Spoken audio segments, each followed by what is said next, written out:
नाज़िन खंडू ऐं भरपासे में नालियूं उथलण सबबि मुख़्तलिफ़ कॉलोनी ऐं स्कूलनि अॻियां गंदो पाणी बीठल हुअण करे रहवासी सख़्त ॾुखियनि खे मुंहुं ॾेई रहिया आहिनि।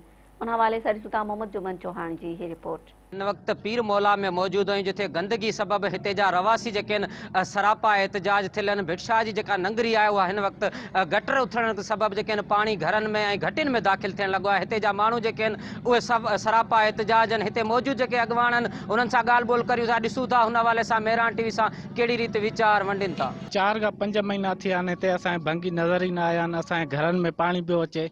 टाउन ऑफिसर जा 20 चक्कर काटे चुका आहियूं। उन्हनि खे फ़ोन कयूं था। सफ़ाई इंचार्ज अयाज़ मल्हाए उनखे बि इलाही चक्कर चयो आहे, पर को सफ़ाई करण लाइ तयारु कोन्हे।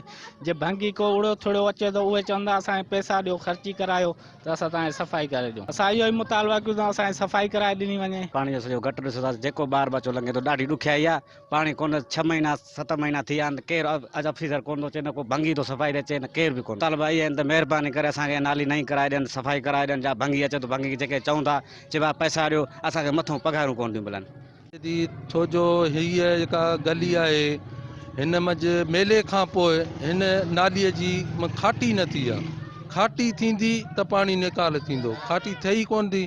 भंगी चंदा मथां पना कढियो भरियो, माना ख़र्ची वठो, सभिनी खां वञनि था हलिया। बस इहा ई आहे त खाटी बराए महिरबानी खाटी ॾींदा त असांजे घर जो पाणी निकाल आसान तरीक़े सां थींदो ऐं बीमारियुनि खां छुटकारो असांखे हासिलु। मोहम्मद जुमन चौहान, मेहरान टीवी, भिटशाह खंडू।